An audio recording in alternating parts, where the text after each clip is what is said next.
Hey guys, Matthew here, and today I'll be bringing you guys the result of the fourth test when it comes to delirium farming. We will be looking at 60% delirious, and as I had predicted, spoiler alert, it's starting to look a lot better than the previous tests. Seems like 60% was indeed the breaking point, and I'm only expecting this to get better. But before anything else, let's get into the methodology, and then we'll get into the results, and then my interpretation of these results. So let's talk about methodology. We are running one map and one map only, and that is burial chambers. As you can see, it is very, very easy to sustain these maps when you're running, the delirium maps, of course. But it's even easier if you have your atlas set up properly for it and you know how to properly invest in these maps. If you aren't too sure about what that means, you can obviously check out my video that I posted the other day about how to sustain any map. All right, now what about fragments? One rusted harbinger scarab and one rusted breach scarab for a total of 2 chaos investment per map. All you need is two or three simulacrum splinters per mechanic to make all your money back, and then everything else is bonus. I don't see the reason to never not use them, really. I don't see a reason not to. They're free. They're literally free. That's all I use in terms of investment there. And then in terms of delirium orb, I was using any of the cheap ones, and by cheap I mean 10 chaos and below, and we were using pretty much any one of them because I was just going on the website and buying whatever was coming up. I wasn't really buying them like in bulk or anything like that, so most of the time it's 1 or 2 at a time. So it's pretty annoying, especially needing 3 every single map. It did add up pretty quickly. But yeah, that's what I was doing, 10C and below, and that's pretty much it. Now, another thing though is that since I was running 60%, I actually put beyond on every single map, which is something I actually did for 40% as well, but I did not do for 20 and 0%. And the reason for that is beyond gains value the more juice you add to your map, so the higher delirious, the more beyond is actually adding, and the more chance you have of actually paying yourself back with that 5 chaos investment.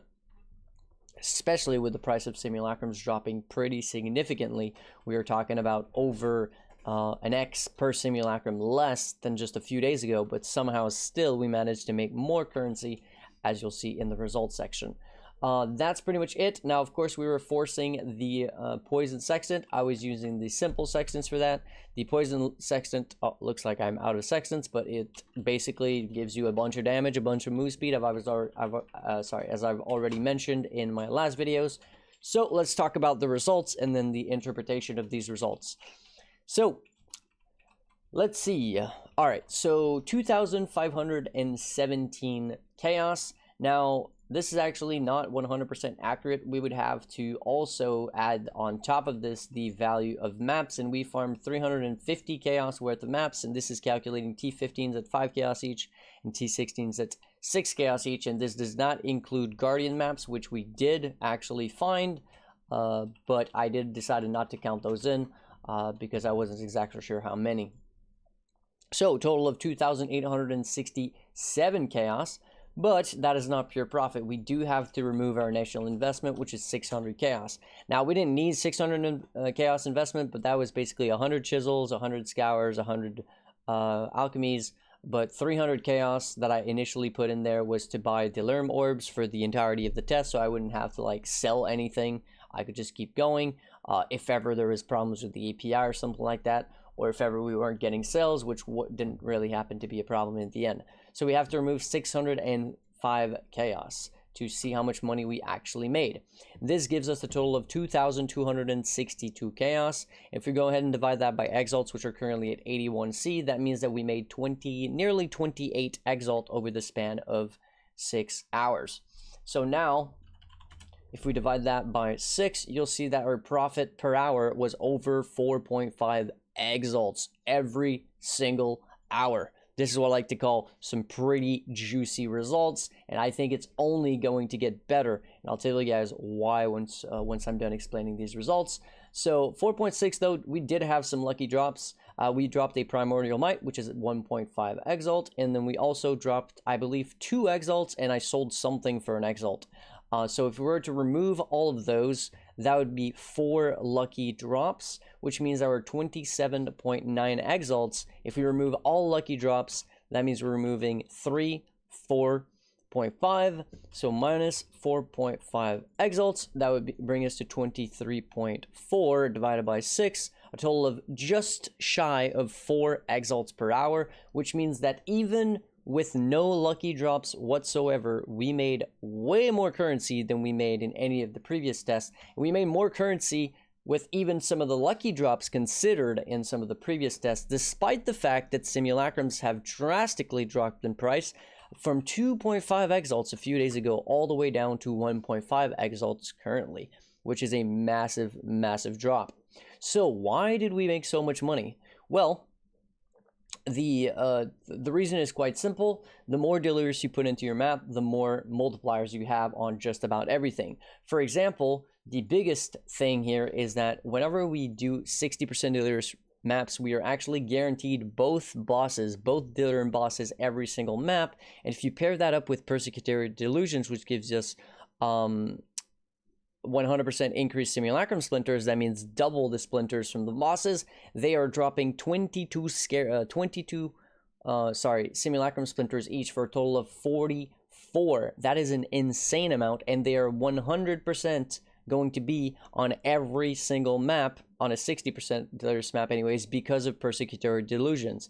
That right there by itself is very, very good. Now, if you take a look at the actual items that we got, a lot of this was just in a random loot. I have removed everything that I consider to be fluffed in terms of results. So all the div cards that might have sold for 1C or something, all the essences, all that stuff, anything that wasn't at least 2 or 3 chaos per item and sellable in bulk, I pretty much removed. So this is a bare minimum. It doesn't include any of the jewels that you see here, because obviously we need to price them. It doesn't include any of the cluster jewels. Some of them are easily worth 10-20 chaos just for the bases because of the item level. And it does not include any of the influence bases that we got either from just, the conquerors being on the maps.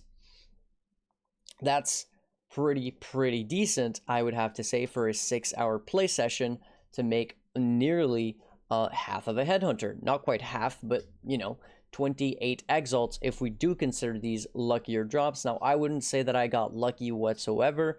Dropping 2 exalts, one thing that's worth 1.5x and one thing that's worth 1 exalt over the span of 6 hours is not all that lucky when we're talking about Delirious maps with a little bit of juice, with Beyond added on top of that, with Sextants being used every single map. It's really not that much.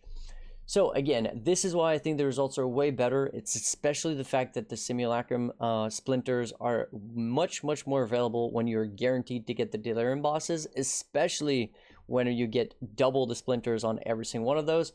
And then the multiplier to just your basic loot. For example, if we take a look at any individual just mapping material that we got compared to the other